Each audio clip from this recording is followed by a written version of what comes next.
Okay. Are you ready, guys? Look at Daddy. 1, 2.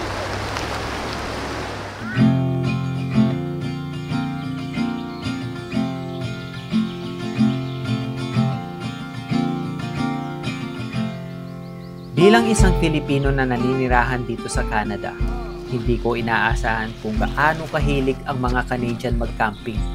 Camping is life pala dito. Nung first try namin last year, game over. Na-addict kami agad. Pamilya ko, tropa, lahat. Ngayon, ito na yung season na hinihintay namin buong taon. Nagsimula sa trip lang, and now, part na to ng buhay namin. Ay, thank you! Pagagaw.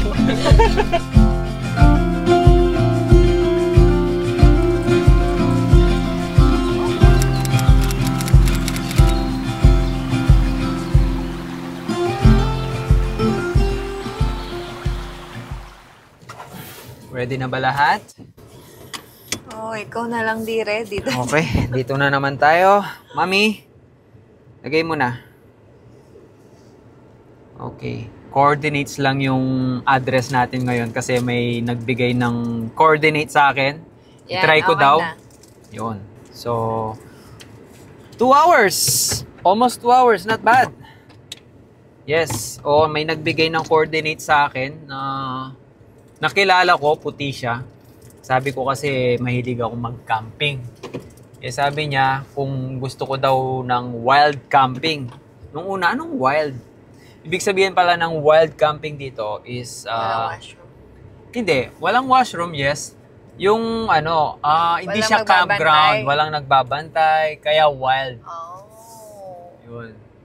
So, pupuntahan natin ngayon. I-search lang natin. Wait.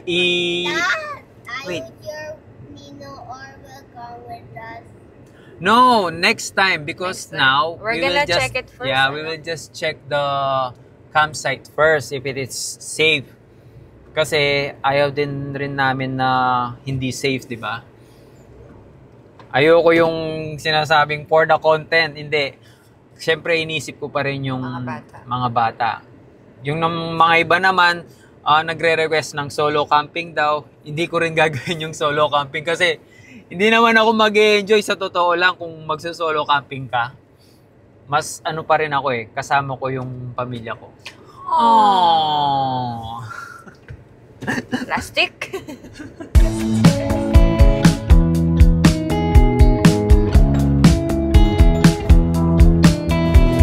Let's go. Thank you. Let's go. All-time favorite. Walang kamatayang Chico Chicken, Korean style. Aling.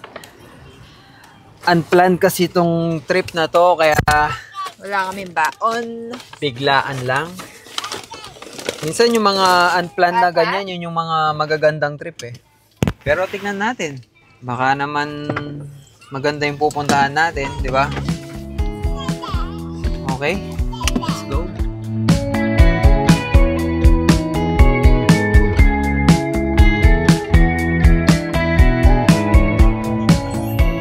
Diba? Camping is life, oh. Ang daming tent niyan. 6 yata nasa taas. Nga pala guys. Kumakain ako. Wala lang. Sure lang namin. After ilang years na ba? Anong year ako dumating dito, Mami? 2019. 19, 20, 21. 6 years? Almost 6 years. Kasi ay hindi, 6 years na. May ka dumating dito. Oo. Long... Sorry. Alright. Hindi ko masabi-sabi. Excuse me po. Excuse me po. Long story short, guys, finally, citizen na kami.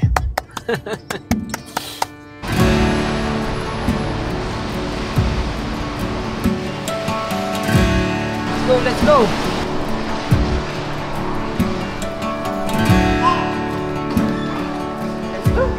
Let's go, come on.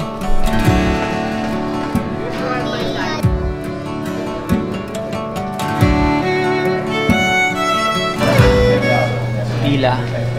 Kami na yung last. Tapos outtaking na.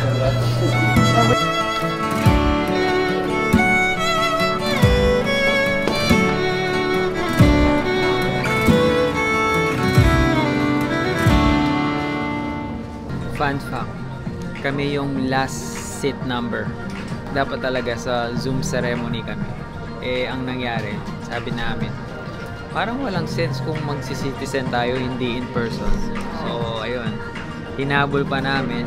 Buti na lang, nakahabol. So, Kaya, ito. kaya 74. Ayan, no? Last seat number kami, 74-75. Siningit lang kami. Yay! Yay! Yan.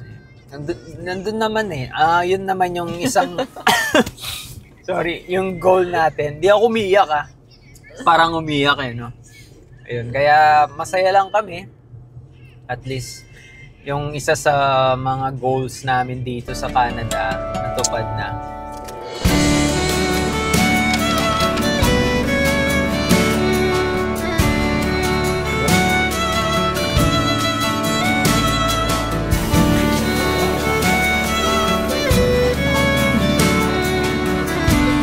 What's that? A Canada Flag.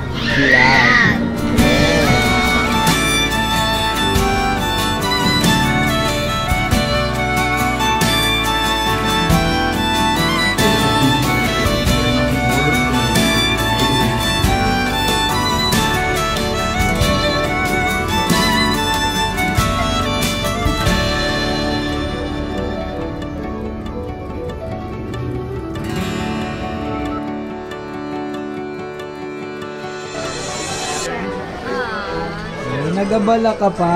Thank you.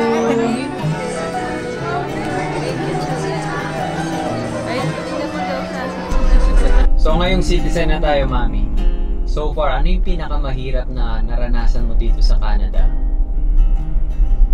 Siguro yung adjustment. Kasi, oo, kasi sa Pinas, ano lang, chill, ganda. Tapos pagdating mo dito, biglang katulong ka na.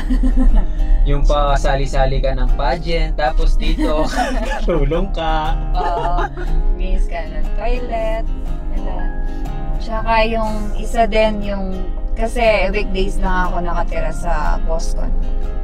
And then weekend, iba-iba yung bahay na tinutuluyan ko. Minsan sa tita ko, minsan sa tito ko, minsan sa mga kaibigan ko, gano'n. Bigat pa ng backpack ko na. So hindi ka talaga nakakapagpahinga ng maayos. Oo. Bawal ba ang double job nun, Mami, sa'yo? Oo, kasi may permit ako eh. Pag may permit ka, bawal mag-cash job, ganun. Or double job, dapat kung sino lang yung employer mo na nakalagay sa permit mo, yun lang yun. O ikaw, B, ano naman yun sa'yo? Yung pinakamahirap kong naranasan dito? Oo. Wala akong maisip, pero ganun din, adjustment din. Kasi isipin mo, from nagtatrabaho ako sa barko, yung position ko kasi sa barko, medyo okay naman. Tapos, pagdating mo dito, as in, wala kang idea kung ano yung magiging trabaho mo. Pero yung mentality ko noon, kahit ano, as in, yung second day ko dito, pagdating ko, kinabukasan, nag-unad na talaga ako ng trabaho eh. Naglakad-lakad pa ako dun sa malapit sa atin. Oo. Diba? Tapos B, yun yung first din na tinatry ko na mag-vlog. Nag-vlog. Naalala ko nga kaya natatawa. Okay. Practice lang. Hello mga tropa pits.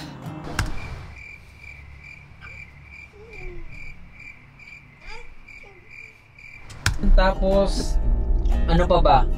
Alam mo, hindi ko ini-expect na mahirap pala yung... Kung iniisip ko ngayon ang hirap pala nung ginawa ko dati. Yung trabaho ko, yung biyahe ko 2 hours every day.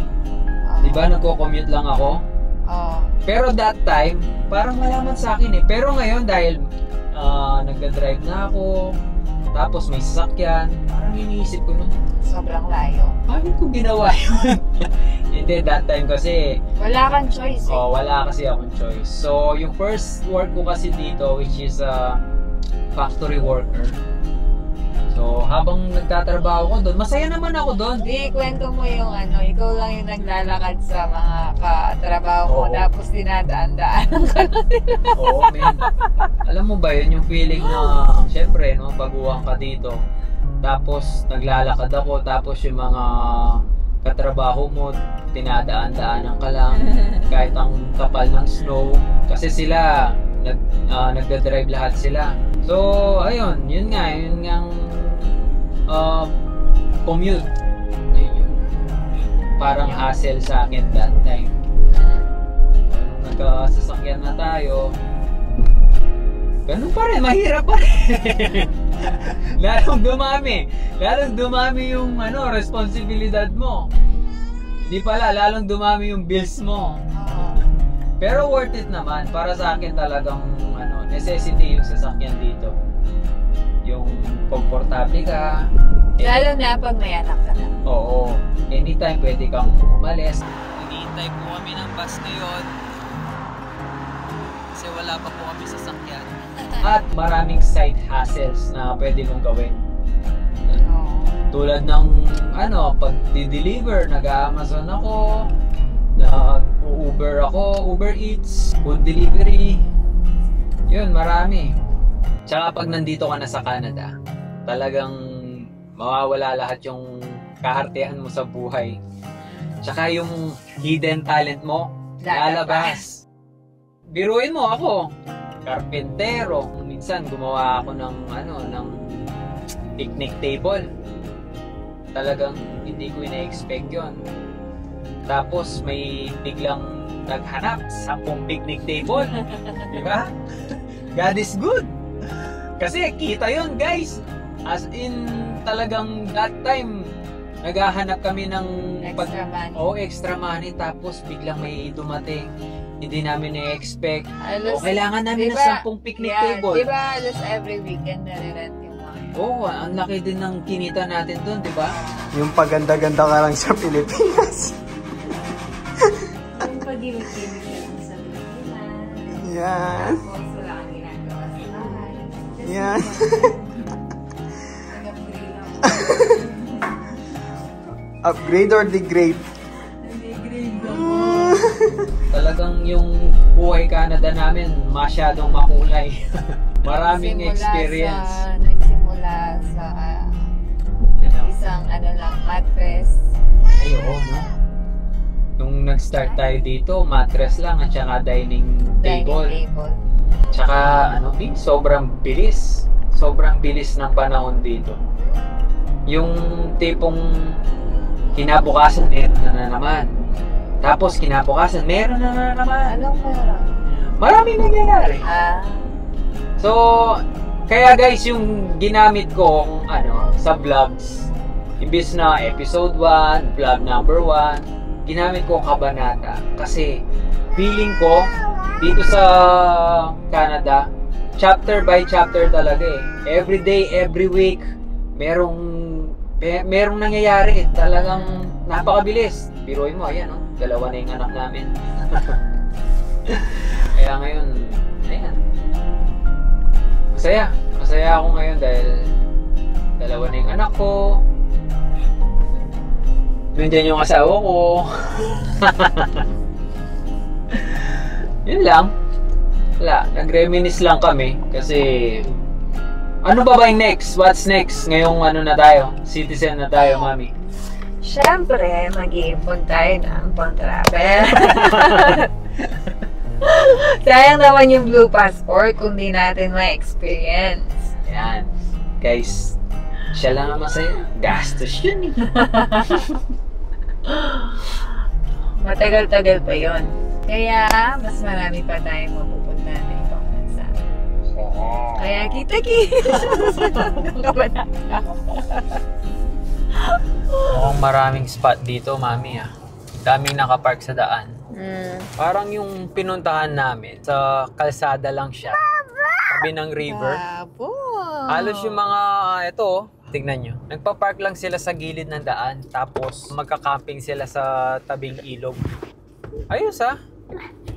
Okay itong binigay nilang coordinates. Malapit na tayo dun sa binigay niya. Pero mukhang You want me to do it? meron tao dun for sure dun sa binigay niyang lugar. Kasi halos bawat may space, may nakapark. Weekend ngayon. Huli ka na sa balita, B. Oo, huli na tayo. Pero hindi maghanap tayo. Mukhang kahit saan naman pwede dito eh. Makita lang natin yung river, okay na.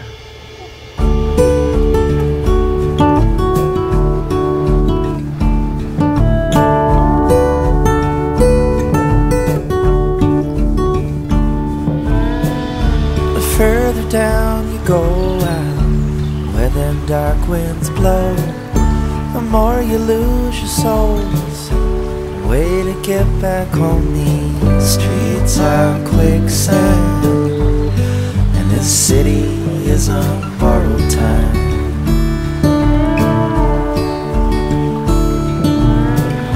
And there's a lonesome eerie fog out on the low side of the tracks, where desperation holds its prisoners like a Venus flytrap. Hope in shadows shines like Klondike gold.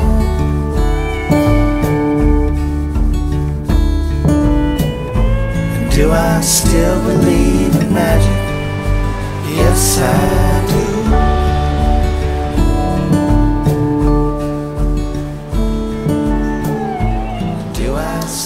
Nandito na kami. Ito na naman yung sample na God is good. Alam nyo bakit?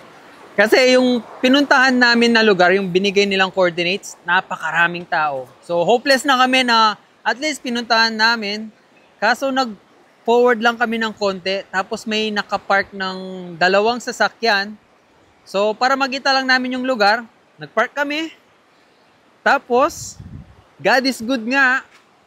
Paalis na sila. Thank you. So, ito yung spot namin ngayon. No? Solong-solo pa rin namin. O, tignan mo naman yung asawa ko. At, tignan nyo naman yung mga anak ko. Hindi ko na sila mapigilan. Ayan, no? Enjoy na enjoy sila sa tubig.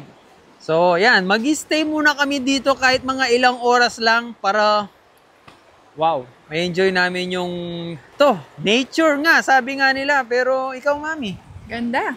Talaga? Ganda? Ganda, tingnan mo. Ganda. Ayun nga, ang ganda.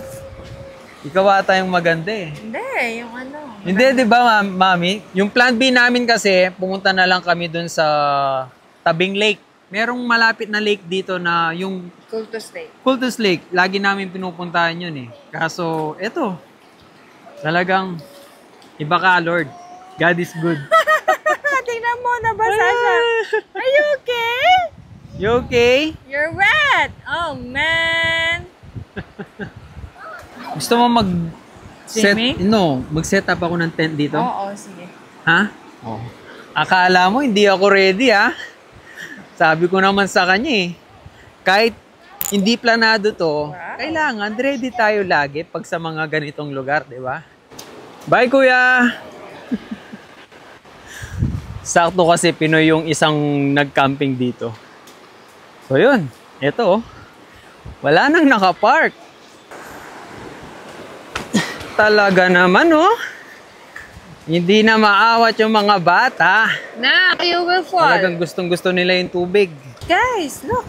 You like it here, Zaid? Wow! Wait for me, ah. I'll swim with you. Look at diba? those fish, guys. Buti na lang. Boy Scout tayo. Dala ko lang Let's naman yung touch maliit one. na tent. Mommy Just will in touch case lang. Alam nyo guys, itong tent na to, put it in mine. dito nagsimula lahat. Yung addiction namin sa pagka-camping. As in, Let's wait. sobrang Let's liit wait lang for nito. Kami ni siya pa lang noon. Hindi, nandun na pala si Zaid. Tatlo kami. So yun. Kaya hindi namin siya pwedeng itapon dahil memorable tong tent na to. At least ngayon, sa mga ganitong pagkakataon, nagagamit pa rin natin, di ba? Yan.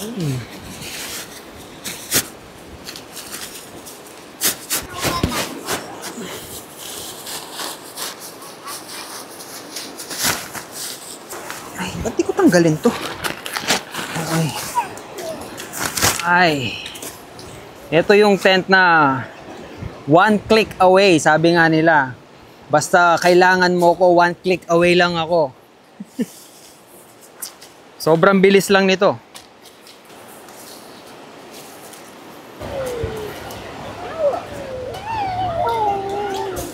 Kung yung isa, 10 minutes, ito kaya ng 1 minute.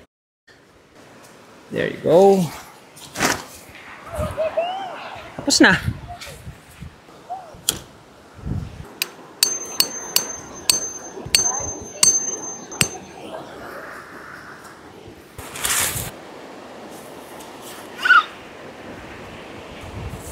Yun o, 1 minute is over.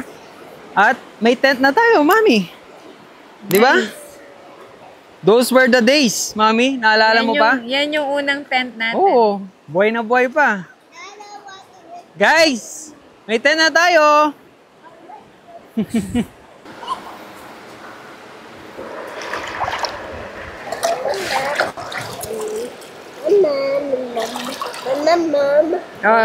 Mom, I want to. Wait, I'm gonna wash your clothes. Tingnan mo, gumaya lahat.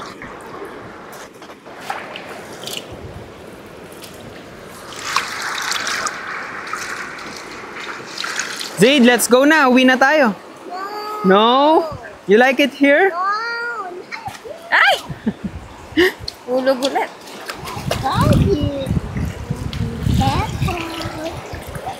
Let's eat na.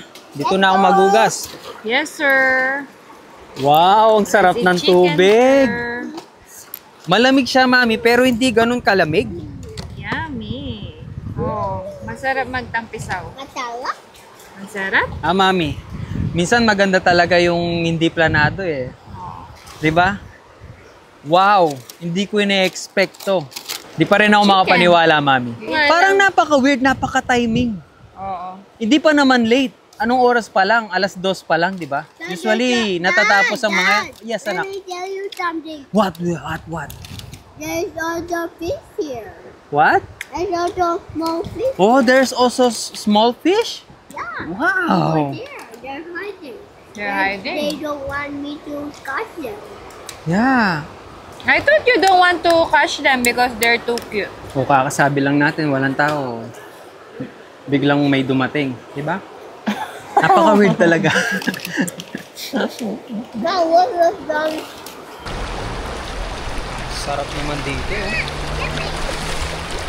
Parang niret lang namin yung lugar. Sulong-sulo namin. Oh!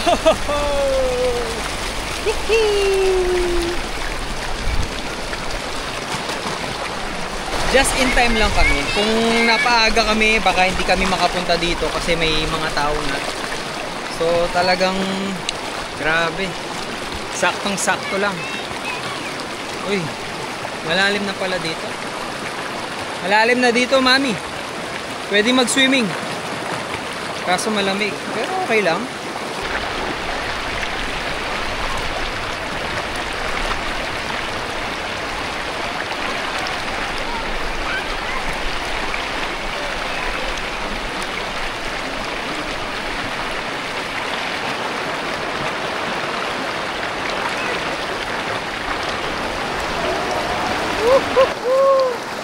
Lamig!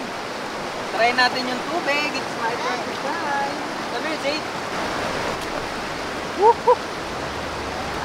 Ah. Okay. Are you ready, guys? Yeah. Look at Daddy. 1, 2. Go!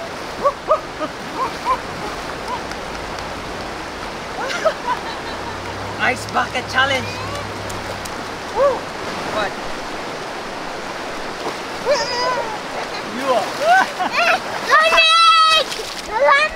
Guys, sa oras ng kagipitan, tabo lagi. Kailangan natin.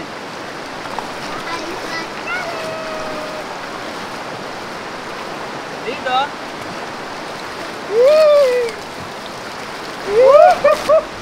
Mami! Ay, lamig na!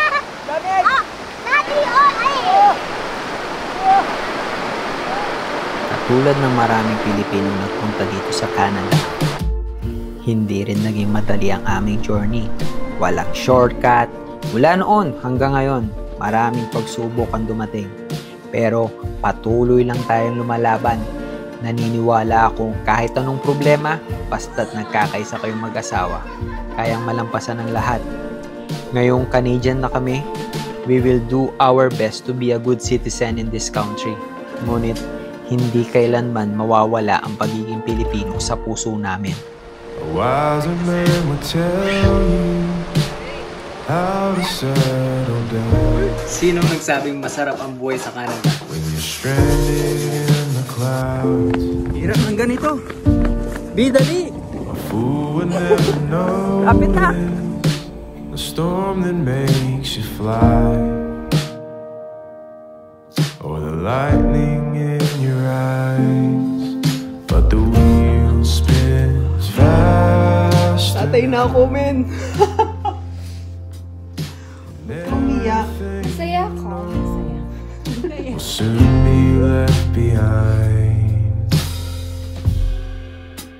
when it's all over.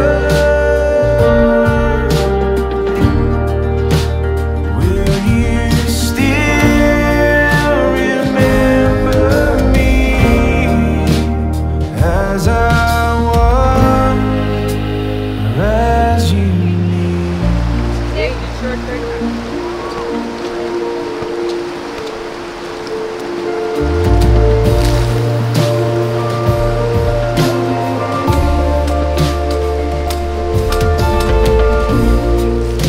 It's harder now to fake it, easier to lie. No one bats an eye.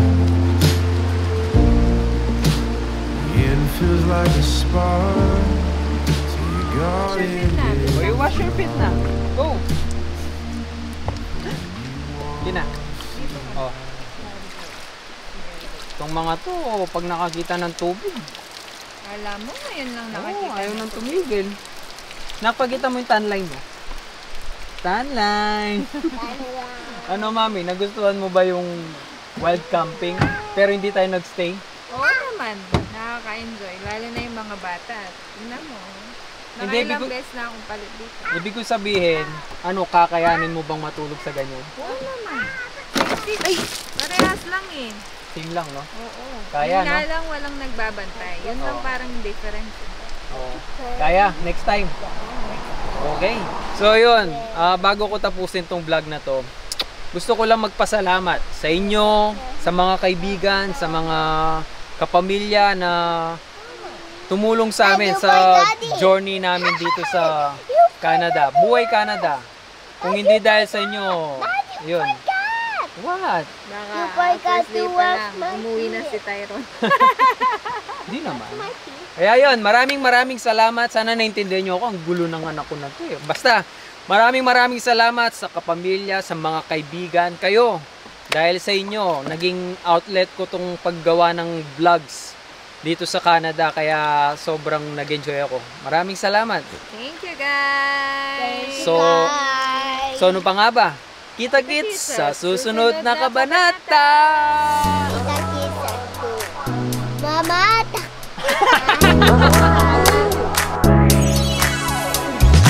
It's in your eyes. I've seen the signs. I feel the sparkle in the air sometimes. Don't ask me why. Just cross the line. I know how this will go, so hold me tight.